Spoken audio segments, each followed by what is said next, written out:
Madame, Monsieur, Yorana et bienvenue dans votre journal sur TNTV. Très heureuse de vous retrouver en ce dimanche 25 janvier au sommaire de ce soir. Un patrimoine végétal au cœur des tensions. À Paoufei, des habitants et une association se sont mobilisés pour éviter l'abattage de plusieurs marou-marou centenaires. Après des échanges avec la mairie au pied de ces arbres, une solution provisoire a été retenue. Un nouveau rendez-vous dominical du côté de la côte ouest. À Punaoya, le marché communal Tetarua Veireu a été inauguré ce matin. Produits locaux et saveurs du Fénois étaient au rendez-vous. Et à quelques semaines des élections municipales, les femmes entrepreneurs ont décidé d'interpeller les candidats. L'association Vahinarateino Porinetia a rédigé un document compilant les freins, mais aussi les leviers d'action dont les communes disposent pour favoriser l'esprit d'entreprendre. Jeanne Lecourt, sa présidente, est avec nous ce soir en plateau pour faire le point. Un sport en plein essor, alors que le padel explose, la tentation est grande désormais de disposer d'une fédération spécifique. Ce qui suscite des tensions, c'est à voir en fin d'édition.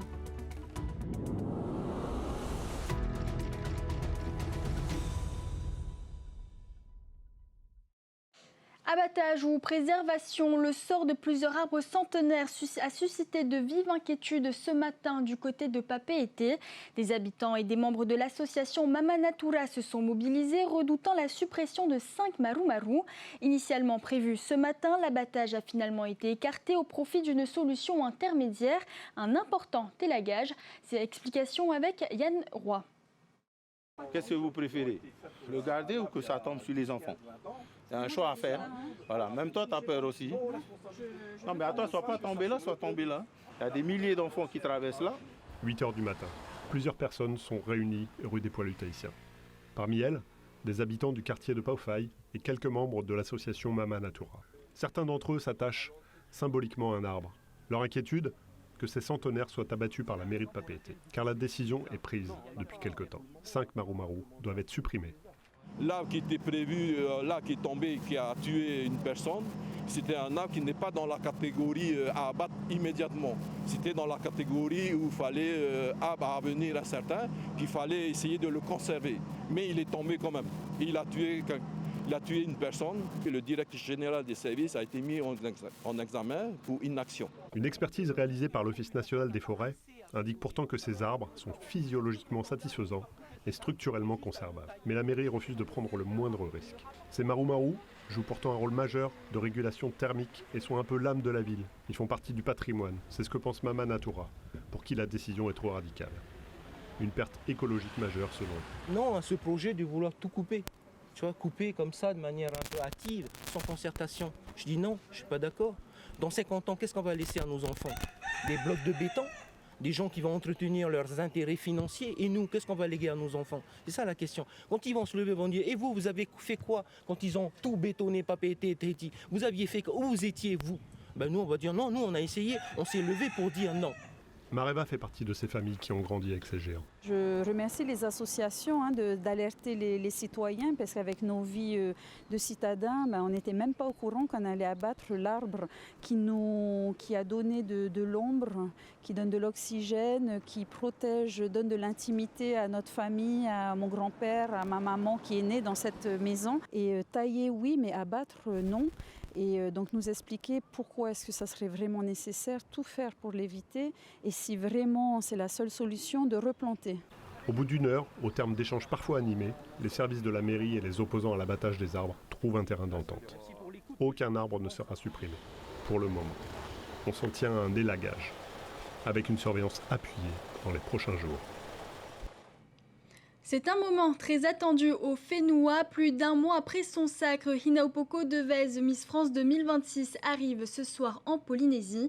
Une arrivée que beaucoup attendent avec impatience, entre fierté et effervescence. Les réactions au micro de Meriteato. Tout le monde va vouloir la revoir parce que c'est Hinaupoko, c'est notre Miss, mais c'est très important de revenir parce que là-bas elle est loin. Il y a beaucoup de nouveautés et il est important de revenir à ses sources. Merci à elle de ramener ce titre-là, de partager avec la population. Et je leur souhaite bon courage pour la suite pendant 6 ans.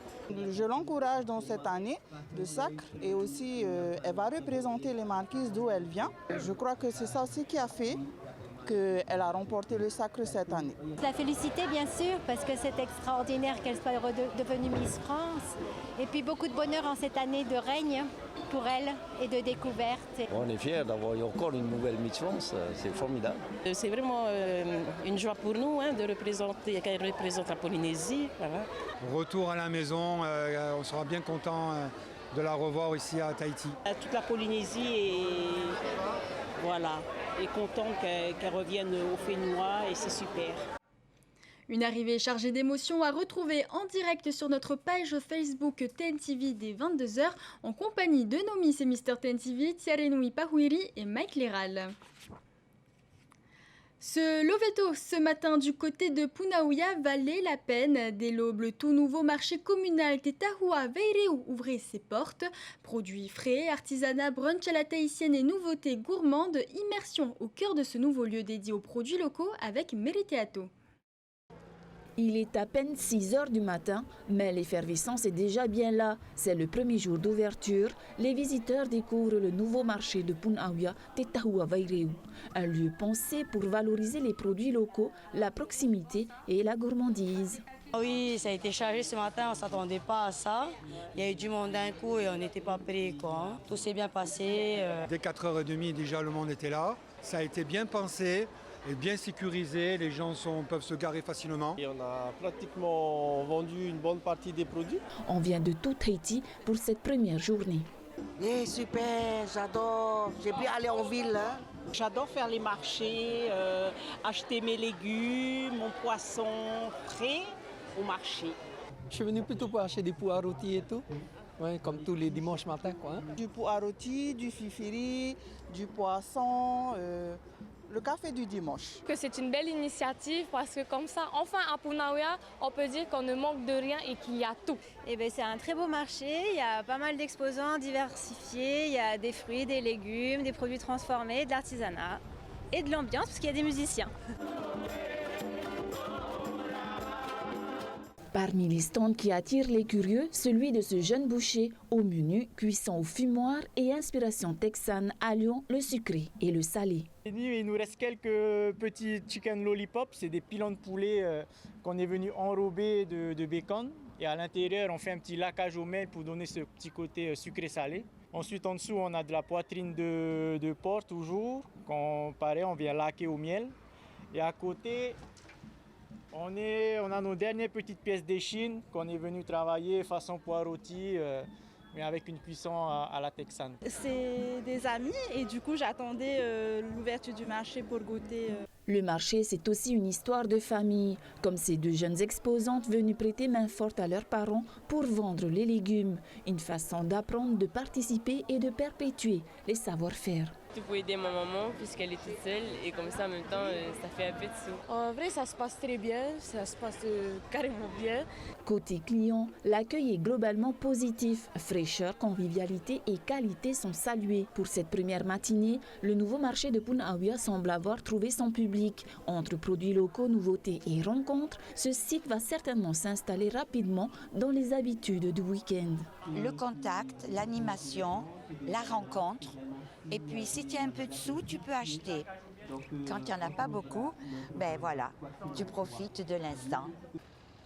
Le marché Veireu est ouvert tous les dimanches de 5h à 11h. Un nouveau lieu de vie, de saveurs et de liens entre producteurs et consommateurs. À quelques semaines des municipales, la voix des entrepreneurs se fait entendre. L'association Vahiniarateino Purinetia a transmis aux candidats un cahier de doléances et de propositions, un document construit à partir de témoignages de terrain pour rappeler les freins rencontrés par les femmes entrepreneurs et interpeller les communes sur leur rôle. Avec nous en plateau ce soir, Jeanne Lecourt, présidente de l'association Vahiniarateino Purinetia. Yorana, Jeanne. Yorana. Alors tout d'abord, Jeanne, pourquoi avez-vous jugé important d'élaborer ce cahier de propositions à l'approche des élections municipales de 2026 ? Eh bien, parce que c'est l'opportunité d'avoir l'écoute de tous les candidats, Je souhaiterais d'abord les remercier, remercier tous ceux qui nous ont déjà reçus et tous ceux que l'on va rencontrer très bientôt. Les échanges sont très riches. Chacun a développé des idées superbes. Nous sommes dans nos statuts, ma position est l'association apolitique, c'est pour ça que nous sommes mauves. Et donc, notre seul rôle, c'est de participer à à faciliter l'entrepreneuriat féminin en Polynésie. Et quels sont aujourd'hui les freins rencontrés par la majorité de ces femmes entrepreneurs ? Alors il faut savoir une chose, c'est que dans le dernier rapport de l'ISPF de décembre, il est bien spécifié que le taux de défaillance en Polynésie est 30 fois supérieur à celui de la France. D'accord, et 90% des TPE sont à l'origine des femmes, des petites patentées. 51% depuis les 3 dernières années, 51% des créations d'entreprises sont à l'origine des femmes, alors les petites patentées. Donc elles ont besoin d'abord de formation, parce que seulement 1% embauchent dès la première année ou même au moment de la création. Donc elles ne bénéficient pas de formation, elles ont des freins qui sont spécifiques au lieu où elles créent. J'entends par là que l'entrepreneuriat, et c'est là que notre cahier de doléances prend tout son sens, puisqu'on fait un état des lieux par archipel. Quel rôle peuvent jouer les communes ? Eh bien justement, ce cahier, il est issu de multiples échanges. On a fait des journées à Paea, Mahaena, Takaroa, Manei. On a fait des tables rondes dans nos salons de l'entrepreneuriat. Et donc, ce cahier vient présenter les spécificités de chaque entrepreneur en fonction des archipels. On m'a demandé si ça aurait été possible de le faire en fonction des communes. Là, c'est pas possible. Mais en fonction des archipels. Vous savez, on est aussi grand que l'Europe. Donc, c'est comme si on disait, les femmes en Espagne rencontrent les mêmes freins et les mêmes blocages que les femmes en Danemark. Non. Aux Australes, l'entrepreneur, au Tuamotu, n'a pas les mêmes obstacles que celles des Marquises et celles de Tahiti. Et le premier constat de ce cahier et de le revendiquer, c'est l'inégalité territoriale. C'est-à-dire que les entrepreneurs de Tahiti ont plus de facilité d'accès aux services administratifs que dans les îles et dans les archipels. Et aujourd'hui, on sait que sur une île et un archipel, l'emploi salarial ne peut pas être proposé à tout le monde. Elles ont des richesses, ces femmes.